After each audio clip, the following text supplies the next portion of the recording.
యోగమును క్షేమమును ఇవ్వగలిగిన వాడు పరమాత్మ. క్షేమమునకు భంగకరము ఆపద. ఆపద అంటే మన బుద్ధి చేత తప్పించుకోలేనిది, ఈశ్వరుడు మాత్రమే తప్పించగలిగిన దానిని ఆపద అని పిలుస్తారు. ఆ ఆపదను తొలగించగలిగిన వాడెవరు అంటే ఆ అరుణారుణ కాంతులతో ఉన్నటువంటి సూర్యనారాయణమూర్తికి నమస్కారంతో రోజు ప్రారంభం అవ్వాలి. అందుకే త్రైవర్ణికులు అంటారు. అంటే యజ్ఞోపవీతం వేసుకునేటటువంటి అధికారం ఉన్నటువంటి వర్ణముల యందు జన్మించినటువంటి వారు కొంతమంది ఉంటారు. వాళ్ళకి సూర్యోదయ కాలమునందు, మధ్యాహ్న కాలమునందు, ప్రదోష కాలమునందు విశేషమైనటువంటి విధి ఏర్పాటు చేయబడింది. అది సూర్య సంబంధమై లోకమునకు ఉపకారము చేసేటటువంటి ప్రజ్ఞతో కూడుకుని ఉంటుంది. 4వ వర్ణము వారు సూర్యోదయ సమయంలో ఏమీ చెయ్యకుండా ఉండవచ్చు అని అనుకోకూడదు.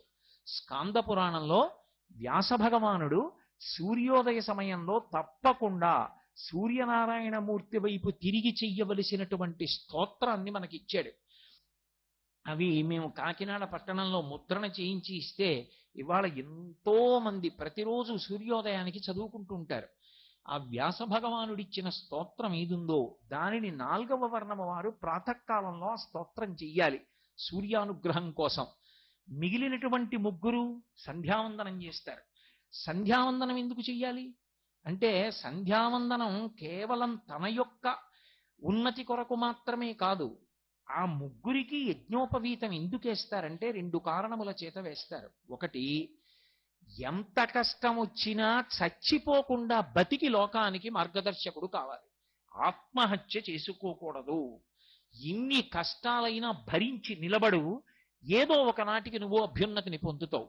ఇది నిరూపణం చేసి లోకానికి మార్గదర్శనం చెయ్యాలి, కష్టాన్ని ఓర్చుకోవడం.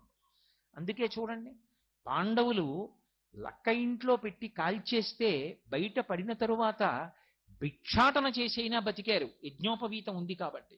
ఇంత కష్టం వచ్చింది, ఎందుకు ఈ బతుకని వాళ్ళు ఆత్మహత్య చేసుకోలేదు. మనకి శాస్త్రములన్నీ అవే మాట చెప్తాయి. కళ్యాణి బతగాదేయం లౌకికి ప్రతిభాతిమా ఏతి జీవంతి మానందో నరం వర్ష శతాదపి అంటుంది సీతమ్మ రామాయణంలో. 100 సంవత్సరములు ఆయుర్దాయంతో నిలబడిన వాడు ఎన్ని కష్టములు పడనివ్వండి, చిట్ట చివరి క్షణంలోనైనా శుభవార్త వింటాడు. ఓర్పు అనేటటువంటిది అంత అవసరం జీవితంలో. కాబట్టి ఆత్మహత్య చేసుకోకూడదు. లోకమంతా ఎన్ని కష్టాలలో ఉన్నా తాను మార్గదర్శకుడై యజ్ఞోపవీతం ఉన్నవాడు కష్టాన్ని భరించి నిలబడి లోకానికి మార్గదర్శనం చేయించగలిగిన వాడై ఉండాలి. అంతేగాని కష్టం వచ్చిందని వాడే భగవంతుడిని వదిలేశాడు అనుకోండి, ఇంకా మిగిలిన వాళ్ళకి భగవంతుడిని అందించేవాడెవరు, మార్గదర్శనం చేసేవాడెవరు? కాబట్టి శరీరం విడిచిపెట్టకూడదు. 2, సంధ్యావందనం ఎందుకు చెయ్యాలి అంటే సంధ్యావందనం ఎవరికి విధించారంటే లోకోపకారం చెయ్యవలసిన వాళ్ళకి, ప్రతినిత్యం కాయ కష్టం చెయ్యవలసిన అవసరం లేని వాళ్ళకి సంధ్యావందనం వేసింది శాస్త్రం. తప్ప ఏదో పక్షపాతంతో కొంతమందితో సంధ్యావందనం చేయిద్దాం, కొంతమందితో సంధ్యావందనం చేయించద్దు, అది శాస్త్రం యొక్క లక్షణం కాదు. వాళ్ళు కష్టపడి ఉండవలసినటువంటి వాళ్ళు. వాన పడుతోందంటే తెల్లవారకట్ట రైతు పొలానికి పరిగెడతాడు. అతన్ని నువ్వు సంధ్యావందనం చేయాలంటే పంటలు ఎక్కడ పండిస్తాడు, అందరికీ అన్నం ఎక్కడ దొరుకుతుంది? అందుకే అతనికి ఎప్పుడు ఖాళీ దొరికితే అప్పుడు ఒక్కసారి సూర్యనారాయణమూర్తి వైపు తిరిగి స్కాంద పురాణాంతర్గత స్తోత్రం చేస్తాడు. కానీ యజ్ఞోపవీతం ఉన్నవాడు అర్ఘ్యప్రదానం చెయ్యాలి. ఎందుకు అర్ఘ్యప్రదానం చేయాలి? అసలు సూర్యుడికి అర్ఘ్యం ఎందుకు అంత అవసరమైంది? అర్ఘ్యం ఇవ్వకపోతే ఏమవుతుంది? ఎందుకు ఈ త్రైవర్ణికులంటే సంధ్యావందనం చెయ్యవలసినటువంటి కర్తవ్యమున్నటువంటి వాళ్ళు ఎందుకు అర్ఘ్యప్రదానం చేస్తారు 3 సంధ్యలలో? అందులో ప్రత్యేకించి ప్రాతఃసంధ్య, తెల్లవారుజామున సంధ్యావందనానికి అంత అవసరం ఎందుకు వచ్చింది అంటే దానికి ఏ అవసరం చేత చేయించారో చెప్పారు. ఆయన సూర్యనారాయణమూర్తి ఉదయించేటప్పుడు ఆయన ఉదయించకుండా చేసేస్తే ఇక లోకములకు కాంతి ఉండదు. లోకములకు కాంతి లేకపోతే, సూర్యుని యొక్క గమనం లేకపోతే ఆ చీకటి వలన ధర్మము లుప్తమైపోతుంది. సూర్యుడు ఉదయిస్తున్నాడు అంటే కదా ప్రమాణంగా చేసుకుని సంధ్యావందనం, మధ్యాహ్నానికి వచ్చాడంటే కదా మళ్ళీ సంధ్యావందనం, ప్రదోషానికి వెళ్ళాము అంటే కదా మళ్ళీ సంధ్యావందనం. ఇవి లేనప్పుడు సంధ్యావందనం ఎక్కడుంటుంది? లేనప్పుడు ముందు ధర్మం లుప్తమైపోయింది. ఎందుకంటే సంధ్యాహీన అశుచి, సంధ్యావందనం చేయకపోతే అశౌచంతో ఉన్నవాడితో లెక్క, వాడు ఏ కార్యానికి పనికిరాడు. అందుకే ఆ రాక్షసులు ఏం చేస్తారంటే అసలు సూర్యోదయం జరగకూడదు అని చూస్తారు. అలా చూసేటటువంటి రాక్షసులకు మందేహులు అని పేరు.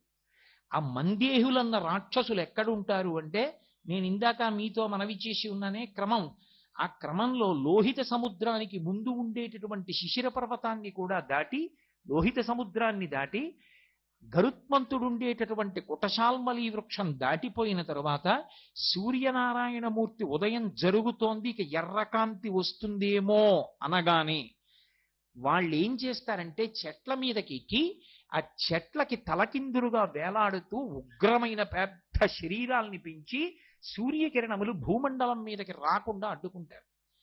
అడ్డుకున్నప్పుడు ఏం జరుగుతుంది అంటే, వాళ్ళు ప్రతిరోజు కూడా తే పతంతి జలే నిత్యం సూర్యస్యోదయనం ప్రతి.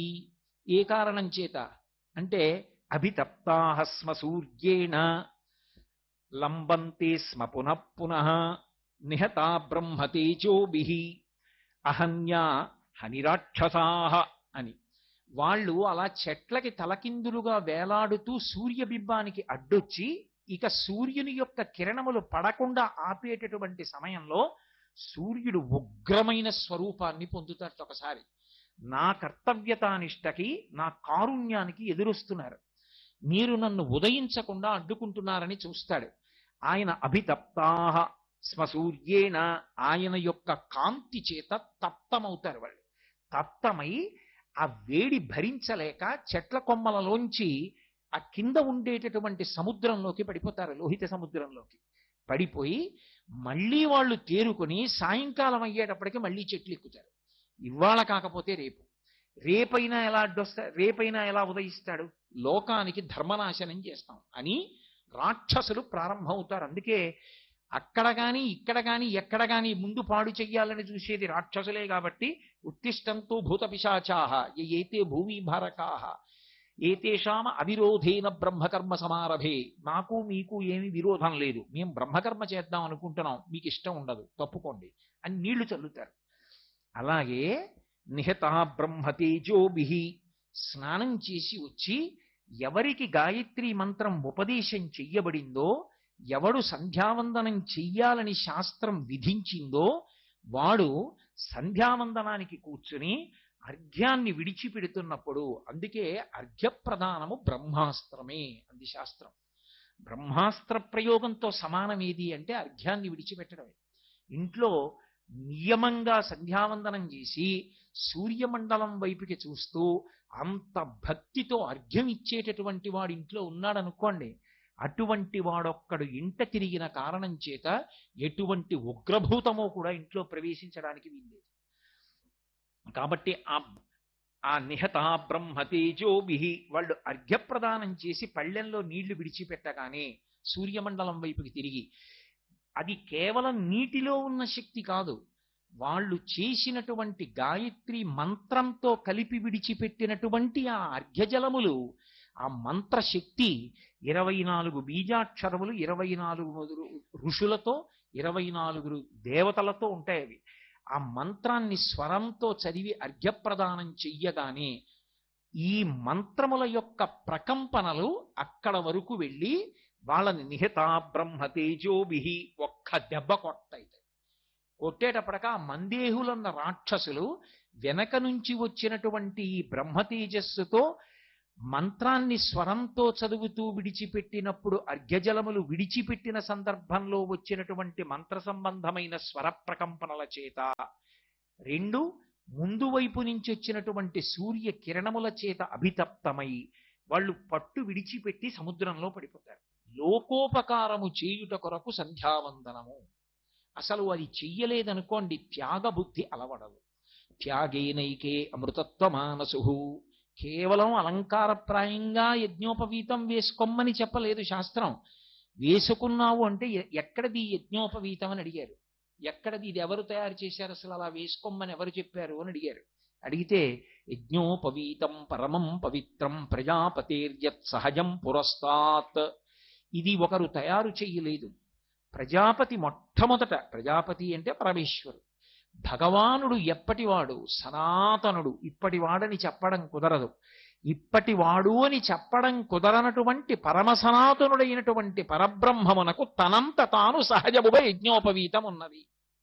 అది ఎవరు సృజించారు అంటే ఈశ్వరుడు ఎంతటి సనాతనుడో యజ్ఞోపవీతం అంతటి సనాతనము. అంత గొప్పదైన యజ్ఞోపవీతాన్ని వేసుకోవడానికి అధికారం తండ్రి కల్పించి ఉపనయనం చేస్తే ఆ యజ్ఞోపవీతం విడిచిపెట్టి తిరిగిన వాడి కన్నా నీచుడు లోకంలో ఇంకొకడు. కాబట్టి సూర్యోదయం అనేటటువంటి దాని వెనక అంత విశేషం నడుస్తుంది. ఎందుకు సూర్యోదయానికి అంత గొప్పతనం ఇచ్చారంటే బ్రహ్మగారు చెప్పుకున్నాడు స్వయంగా, ఆయన మీదనే జగత్తంతా ఆధారపడింది. అందుకని ఆయన ముందు ఎటు ఉదయించాలో నేను నిర్ణయం చేశాను. ఆయన ఎటు ఉదయించాలో నిర్ణయం చేసి ఇది ఆయన దిక్కని చెప్పాను కాబట్టి ఇది ప్రాక్ అని సంతోషపడిపోయాడు. అంటే బ్రహ్మగారంతటి వాడు దిక్కులను సృజించినప్పుడు సూర్యుడు ఎక్కడ ఉదయించాలో నిర్ణయం చేసి దానిని ప్రాక్ అని పిలిచాడు. అంటే తూర్పు దిక్కుకి ఎంత గొప్పతనం ఉందో చూడండి. అందుకే ఏ పని చెయ్యండి తూర్పుకి తిరిగి నమస్కారం చేస్తారు. అందుకే సుందరకాండలో కూడా ఆయన దక్షిణ దిక్కుగా వెళ్ళవలసి వచ్చిన హనుమ అంజలిం పంభుకం కుర్వన్ పవనాయ ఆత్మయోనయే తదోహి వివృతే గంతుం అని ఆయన తూర్పు దిక్కుకి తిరిగి నమస్కారం చేస్తాడు. దక్షిణ దిక్కుకి వెళ్ళవలసి ఉండి కూడా. అంటే తూర్పు దిక్కుకి నమస్కారం చేయడం ఎందుకు అంటే భగవానుని యొక్క ప్రత్యక్ష స్వరూపం కన్నుల ముందు కదలాడేటటువంటి దిక్కు తూర్పు దిక్కుయే. ఆయన బయలుదేరుతున్నప్పుడు ఒక విశేషం జరుగుతుంది. ఇది చెప్పినవాడు ఎవరో సామాన్యుడు అనుకోకండి. ఇప్పుడు నేను చెప్తున్న విషయాన్ని చెప్తున్నవాడు మయూరభట్టు అని ఒక మహాకవి. ఆయనకు ఒకప్పుడు కుష్ఠవ్యాధి వచ్చింది. వచ్చి వేళ్ళు ఊడి కింద పడిపోతున్నాయి. కింద పడిపోతుంటే ఆయన కోణార్క వెళ్ళి కోణార్కలో ఉన్నటువంటి సూర్య దేవాలయానికి ప్రదక్షిణాలు చేశాడు. ప్రదక్షిణం చేసి రోజు సూర్య భగవానుడి వంక తిరిగి స్తోత్రం చేశాడు. అప్పుడు ఆయనను అనుగ్రహించి సూర్య భగవానుడు ఆయనకు వచ్చిన కుష్ఠవ్యాధి పోగొట్టాడు. పోగొట్టినప్పుడు అరుణారుణ కాంతులతో వస్తున్నటువంటి ఆ సూర్య రథాన్ని చూస్తే, అందుకే సూర్యుడికి ఎంత గొప్పో సూర్య రథానికి అంత గొప్ప ఉంది. సూర్య రథాన్ని స్మరించినా సూర్య రథాన్ని భావన చేసినా ఆయన వస్తున్నటువంటి వేళ రథం వంక చూసినా కూడా అంతటి అభ్యున్నతి కలుగుతుంది. దాన్ని నేను చెప్పట్లేదు, మయూరభట్టు చెప్పాడు మహానుభావుడు. ఎందుచేత అంటే మీరు చూడండి, లోకంలో శివరథం అండి అని కట్టి పూజ చేయరు, విష్ణురథం అండి అని కట్టి ఇళ్లలో ఎవరు పూజ చేయరు. సూర్యరథం అండి అని మాత్రం కట్టి పూజ చేస్తారు. ఎప్పుడు మాఘమాసం వస్తే ప్రత్యేకంగా ఆదివారాల్లోనూ రథసప్తమి నాడు ప్రకృతి చేత ఆ సమయంలో ఏది ఇవ్వబడుతుందో దానితో కడతారు. ఆ సమయంలో చిక్కుడుకాయలు ఎక్కువ వస్తాయి. చిక్కుడుకాయలకి వెదురు పుల్లలు గుచ్చి సూర్యరథం కట్టామని సూర్యరథం పెట్టి చిక్కుడాకు వేసి అందులో పాయసాన్నం పెట్టి ఆయనకి నైవేద్యం పెడతారు. ఎందుకు సూర్యరథం ఒక్కటే కడతారో తెలుసా? లోకంలో సూర్యరథాన్ని మీరు కేవలంగా 4 చిక్కుడుకాయలకి 4 పుల్లలు గుచ్చి అక్కడ పెట్టి చూసినా సరే. మాఘమాసం ఎందుకు అంటే సూర్యబింబం ఆవిర్భవించినటువంటి మాసం అది. అందుకని ఆ మాసంలో పట్టు ఎక్కువ. అటువంటి మాఘమాసంలో ఆయనకి రథం కట్టడం ఎందుకు అంటే ఆయన రథం తిరుగుతున్నప్పుడు ఒక చమత్కారం జరుగుతుందిట. మండలాకృతిలో గుర్రాలు తిరిగినట్టు తిరుగుతాడు. ఆ తిరుగుతుంటే ఆయన ప్రాంగ్ముఖం ఇంద్రుడి వంక చూస్తాట. మొదట తూర్పు దిక్కుకి తిరిగి చూసేటప్పటికి ఆయనకి గౌతమ మహర్షి శాపం ఉంది. ఒళ్ళంతా ఆయనకి నేత్రములుగా కళ్ళలా కనపడతాయి. అవి ఇతరులు చూసినప్పుడు పద్మాల మాల వేసుకున్నట్లు పద్మాల్లా ఉంటాయిట. సూర్యుడు తూర్పు దిక్కుకి తిరగగానే ఆ కిరణములు ఇంద్రుడి మీద పడితే ఆ ఇంద్రుడి ఒళ్ళంతా పద్మాల మాలలు విచ్చుకున్నట్టుగా కనపడి 2 చేతులెత్తి నమస్కరిస్తాట. ఆయన తూర్పు దిక్కును వస్తున్నప్పుడు ఆ అరుణకాంతులలో ఇంద్రుడు సంతోషించినటువంటి ఆ కాలమునందు రథదర్శనం వంక తిరిగితే ఒక్కసారి దర్శనం చేస్తే ఇంద్రప్రసాదాత్ రాజ్యాభివర్ధనమశ్నుతే అంటే ఏ అధికారమునందున్నారో ఆ అధికారము నిలబడుతుంది. రాజ్యాభివర్ధనమశ్నుతే ఏ పదవిలో ఉన్నావో అందులో వృద్ధిలోకి వస్తావు. 2 ఆయన అక్కడి నుంచి ఆగ్నేయం వైపుకి తిరుగుతాడు. ఆగ్నేయం వంక తిరగగానే అగ్ని గొప్ప బ్రాహ్మణుడు ఆయన. అందుకే లింగ పురాణంలో వ్యాస భగవానుడు అంటాడు, హవ్యం వహతి దేవానాం కవ్యం కవ్యాసినామపి పాకంచ కురుతే వగ్ని శంకరస్య ఇవ శాసనాత్ అంటాడు. ఆయన గొప్ప లోకోపకారి. ఆయన పితృదేవతలకి కవ్యం పట్టుకెడతాడు, దేవతలకి హవ్యం పట్టుకెడతాడు. మనకి పాచకుడై వంట బ్రాహ్మణుడై ఇంట్లో అన్నం వండి పెడతాడు. ఎందుకని? భగవత్ శాసనం. ఆయన అలా వండి పెట్టకపోతే అన్నం ఎక్కడి నుంచి వస్తుంది? అందుకని ఆయన అన్నం వండి పెడతాడు. అటువంటి అగ్ని కాంతి స్వరూపుడు. అగ్ని వెలిగితే వేడే కాదు, కాంతి కూడా ఉంటుంది.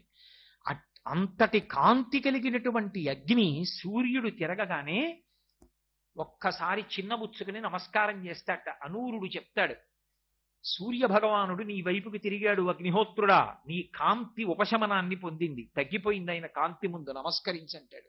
ఉత్తమ బ్రాహ్మణుడు. అనూరుడు చెప్పక్కర్లేదు, చెప్పకుండా నమస్కరిస్తాడు. అసలు సూర్య భగవానుని యొక్క రథ సారథే విచిత్రం.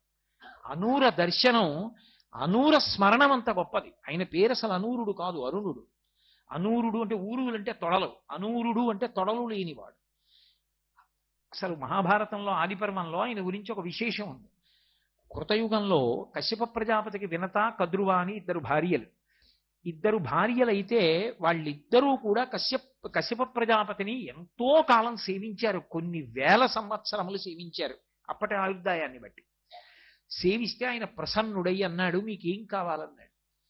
కద్రు అంది, నాకు పొడవైన శరీరం కలిగిన వాళ్ళు, పరమతేజోవంతులు, గొప్ప బలం కలిగినటువంటి వాళ్ళు, నాకు కొన్ని వేల మంది పుత్రులు కావాలండి.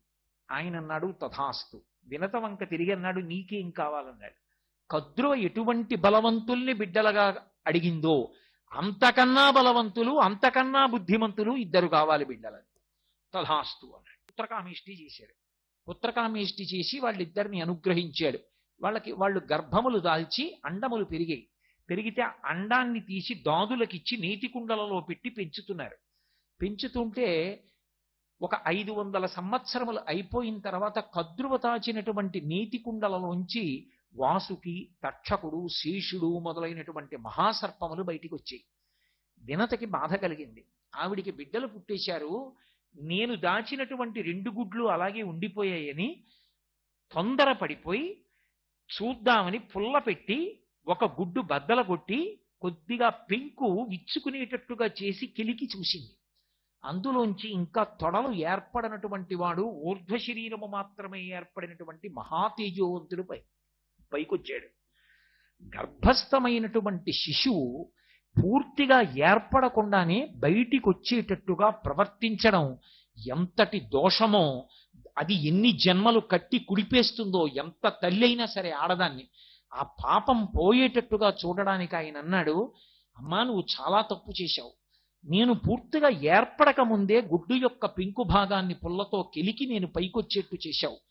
ఈ పాపానికి ఫలితం అనుభవించేస్తావు. నువ్వు కొంతకాలం కద్రువకి దాస్యం చెయ్యవలసి ఉంటుంది. ఇప్పటికైనా తొందరపడి 2వ గుడ్డుని చిదమకు, అందులోంచి మహాతేజోవంతుడైనటువంటి వాడు పైకొస్తాడు. వాడు నీ దాస్య విముక్తికి కారణమవుతాడు. అమ్మా నేను సూర్య భగవానుడికి రథసారథిగా వెళ్ళిపోతున్నానని వెళ్ళిపోయాడు. ముందు పుట్టినవాడు కదూ అనూరుడు, అరుణుడు. ఆయన పేరు ఎర్రటి కాంతితో ఉంటాడు, అందుకని అరుణుడు అని పిలిచారు. అరుణుడు సూర్యుడికి రథసారథిగా వెళ్ళిపోయాడు. ముందు పుట్టినటువంటి అరుణుడు వెనక పుట్టిన గరుత్మంతుని కన్నా శ్రేష్ఠుడు, చాలా గొప్పవాడు. గరుత్మంతుడు విష్ణువు యొక్క వాహనం. ఆతత పక్షమారుత ప్రజకంపిత ఘూర్ణితాచల వ్రాత మహర్ణవుండు అంటాడు అన్నయ్య గారి భారతంలో. ఆయన రెక్కలు అల్లార్చి వస్తుంటే వేదనాదములు వినపడుతుంటే అందులోంచి అలా వస్తాడు.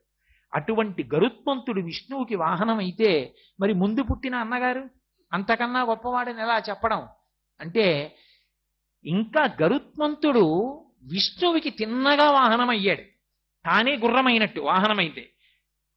కానీ అనూరుడు అలా కాదు, తాను సూర్య రథానికి చోదకుడయ్యాడు. ఆయన భగవంతుడికి వాహనం కాదు, భగవంతుడి వాహనాన్ని నడిపేవాడయ్యాడు. తాను గుర్రముల మీద రథం మీద కూర్చుంటాడు. అందుకని శ్రేష్ఠుడు. గరుత్మంతుడికి పక్షపాతం ఉంది. పక్షపాతం అంటే పక్షములంటే రెక్కలు, పాతము అంటే గాలి వీచేటటువంటి శక్తి. రెక్కలు ఊపుతాడు, రెక్కలు ఊపి వెడతాడు. అనూరుడికి ఆ పక్షపాతం లేదు, అంటే రెక్కలు ఊపి వెళ్ళడు, రథాన్ని నడిపిస్తాడు. అందుకని శాబ్దికంగా చూస్తే పక్షపాతము లేనివాడు అనూరుడు, పక్షపాతం ఉన్నవాడు గరుత్మంతుడు. అందుచేత ముందు పుట్టినటువంటి అనూరుడు గరుత్మంతుని కన్నా శ్రేష్ఠుడు, పెద్దరికాన్ని వహించాడు. పైగా ఆయన రథాన్ని నడిపేటప్పుడు చాలా ఆశ్చర్యం ఉంటుంది. రోజు సూర్య రథానికి తెల్లవారకట్ట నమస్కారం ఎంతమంది చేస్తారో వర్ణిస్తారు. అసలు దాన్ని భావన చేసి ఆ బింబం వంక చూస్తే చాలండి తెల్లవారకట్ట. ఇప్పటికీ నాకు విశాఖపట్నం ఉపన్యాసాలకు వెళ్ళడం అంటే సరదా ఏమిటంటే, ఓ రోజు తెల్లవారుధామం లేచి సంధ్యావందనం చేసి సముద్రపు వెళ్ళి కూర్చుంటాను. కూర్చుంటే అందులోంచి అసలు ఆ అరుణారుణ బింబం లేస్తూ ఉంటే ఎర్రటి కాంతులు సముద్రం మీద పడి వెనక వైపు తెల్లవారిపోయి వెలుతురు వచ్చి ఎర్రటి కాంతులలో ప్రాణులన్నీ కూడా ఏదో చిన్నప్పుడు సంబరాల్లో ఎర్రకాగితం కళ్ళజోడు పెట్టుకుంటే అన్ని ఎర్రగా కనపడ్డట్టు కనపడతాయి. కాసేపటికి బంగారు రంగులోకి తిరిగిపోతాడు. ఆ తర్వాత ఇక దుర్నిరీక్షుడు. అసలు ఆ సూర్యోదయ ఘట్టాన్ని చూడ్డమే చాలు. అనూరుడు సారథ్యం వహించి భగవానుడు కూర్చోడానికి ముందే సిద్ధపడి రథాన్ని పట్టుకుని నిలబడతట. ఒక కవి చమత్కరించాడు. అసలు సూర్యరథం వచ్చే ముందు ఎందుకు ఆకాశం ఎర్రబడుతుంది అన్నాడు. అంటే ఆయన అన్నాడు, మరి శరత్కాలంలోనూ రథం తిరగాలి, హేమంత ఋతువులోనూ రథం తిరగాలి. మంచు కదూ, అంత చలి. రథంలో వెనకాతలో ఉన్నవాడికి ఏముంది, అంత చలిగాలి తగలదు. అప్పర బెర్తవాడికి తగిలిన ఏసీ లోయర్ బెర్తవాడికి తగలనట్టు. కాబట్టి వెనకనున్నవాడు సూర్యుడు, ముందునున్నవాడు అనూరుడు. చల్లటి కాంతి ఈయన కొట్టేస్తుంటుంది. అందుకని ఆయన ఏం చేశాడంటే ముందు ఓ చలిమంట కూడా వేసుకున్నట్ట, వెచ్చగా ఉంటుందని. అదే ఆ ఎర్రటి కాంతి అని ఎవరి భావన చేత వారు తరించారు. ఆ అనూరుడు రథం మీద ఎక్కేటప్పటికి ఇంద్రుడు పరవశించిపోతాట సూర్యరథాన్ని చూసి. అగ్నిహోత్రుడు ఇంతటి తేజోవంతుణ్ణి అయినా ఆయన తేజస్సు ముందు నా తేజస్సు అణిగిపోయిందని మహోత్కృష్టమైన బ్రాహ్మణుడు అగ్నిహోత్రుడు రెండు చేతులు ఎత్తి నమస్కరిస్తాట. లోకాలనన్నింటినీ బాధ పెట్టగలిగిన వాడు ఎవరి పేరు చెప్తే ఎవరైనా గడగడలాడిపోతారో మహాజ్ఞానులు తప్ప. అటువంటి యమధర్మరాజు గారి వైపుకి రథం తిరుగుతుంది దక్షిణ దిక్కుకి. మరి దక్షిణ దిక్కుకి యముడు కదూ అధిపతి. తిరిగేటప్పటికీ అనూరుడు చెప్తాట, ఓ యముడా సూర్యరథం తిరుగుతోందంటాడు. అనేటప్పటికీ ఆయన ముందు ఏం చేస్తాడంటే గబగబా తీసుకెళ్లి తన మహిషాన్ని దాచేస్తాడు, దున్నపోతుని. ఎందుకంటే ఆజన్మ వైరం అని ఉంటుంది కొన్ని ప్రాణులకు. వేదంలో చెప్తారు. వేదంలో ఒకప్పుడు వశిష్ఠుడు ఇంద్రుడి ఇంటికి వెళ్ళాడు. దేవశుని అని ఇంద్రుడి కుక్క. అది పెద్దగా అరిచింది. ఎందుకంటే ఇంద్రుడు మంచి డాబుగా ఉంటాడు, కిరీటం అవి పెట్టుకుని. పాపం వశిష్ఠుడు గడ్డాలవి పెంచుకున్నాడు బ్రహ్మతేజస్సుతో. ఆయన్ని చూసి అరిచింది. అరిస్తే ఆయన శునక సూక్తం చదివాడు వేదంలో.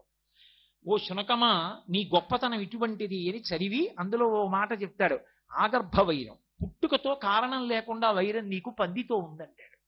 ఈశ్వరుడు అలా పెట్టాడు. ఆగర్భ వైరం అని ఉంటుంది తిరియక్కుల యందు. వెన్నుపాము అడ్డంగా ఉండే ప్రాణుల్లో. మనుష్యులకు అలా ఉండకూడదు. అలా ఉంటే వాడు మనుష్యుడు కాడు, మనుష్య రూపంలో ఉన్న రాక్షసుడు. అలా వైరం కడుపులో పెట్టుకుని పైకి ప్రేమగా తిరిగేవాడు. కాబట్టి అటువంటి శునక సూక్తంలో కుక్క వైభవం చెప్పి వశిష్ఠుడు అంటాడు, ఈ శునక సూక్తం ఎవరు చదువుతారో వాళ్ళని కుక్కలు కరవవు అంటాడు. అలా మహిషానికి గుర్రానికి పడదు. ఎక్కడైనా దున్నపోతూ గుర్రం ఉన్నాయనుకోండి, ఒకదాంతో ఒకటి కలియబడతాయి. అందుకే సూర్యరథం దక్షిణ దిక్కుకి తిరుగుతుంటే యమధర్మరాజుకి పరాకు చెప్తారట. యమధర్మరాజుకి తండ్రి సూర్య భగవానుడు కాబట్టి నీ తండ్రి సూర్యుడి యొక్క రథం తిరుగుతోంది, నీ మహిషాన్ని దాచంటారు. ఆయన గుర్రాలతో కలియబడుతుందేమో అని తన మహిషాన్ని దాచేస్తాట. ఇంతటి యమధర్మరాజు తన తండ్రి సూర్య భగవానుడి యొక్క రథం తిరుగుతోందని రెండు చేతులెత్తి నమస్కరించి నిలబడతాట.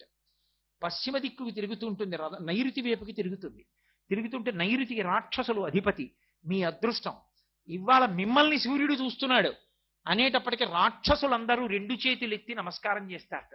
పశ్చిమ దిక్కుకి తిరుగుతుంది. ఎవరైనా ఒక చక్రవర్తికి కానీ మహారాజుకు కానీ సేవ చెయ్యాలి అంటే ఆయనకి ఏం చేస్తాం? ఏముండదు. అందుకే కడవలతో నీళ్లు తెచ్చి ఆయన గుర్రాలు తడుపుతారు. మీరు రామాయణం జరిగితే కనపడుతుంది. గుర్రాలకి నీళ్లు పోసి తడిపితే వాటికి మంచి శక్తి వస్తుంది, ఉత్సాహం పుంజుకుంటాయి నీళ్లు పెట్టినా కూడా. అందుకని పశ్చిమ దిక్కుకి తిరుగుతూ అనూరుడు చెప్తాట, సూర్యరథం తిరుగుతోంది. ఓ వరుణుడా, వరుడు జలములకు అధిపతి, ఓ వరుణుడా నీ యొక్క జలముల చేత ఈ రథాశ్వములను తడుపంటాడు. వరుణుడు నీటితో తడుపుతట. అవి మంచి ఉత్సాహాన్ని పొందుతాయి. పొందిన తరువాత అవి వాయువ్యానికి తిరుగుతాయి. వాయువ్యానికి తిరుగుతుంటే వాయుదేవుడు వచ్చి రెండు చేతులు ఎత్తి నిలబడతాడు.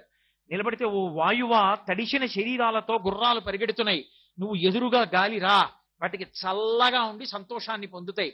ఎందుకంటే అవి ఒక్కసారి ఇబ్బంది పడతాయిట. ఎప్పుడు అంటే ఆకాశగంగ ప్రవహించిన మార్గంలో ఆ గుర్రాలు వెడుతున్నప్పుడు వాటి కాళ్ళు అందులో కొంచెం ఇరుక్కుంటూ ఉంటాయిట, అవి లాక్కుని పరిగెడుతుంది ఆ రథం. అప్పుడు అవి శ్రమ కలగకుండా నీటితో తడపబడి ఆ వాయువు యొక్క స్పర్శ కలిగితే చల్లగా ఆ సూర్య రథం తిరుగుతుంది. సర్వం శ్రీ ఉమామహేశ్వర పరబ్రహ్మార్పణమస్తు. స్వస్తి.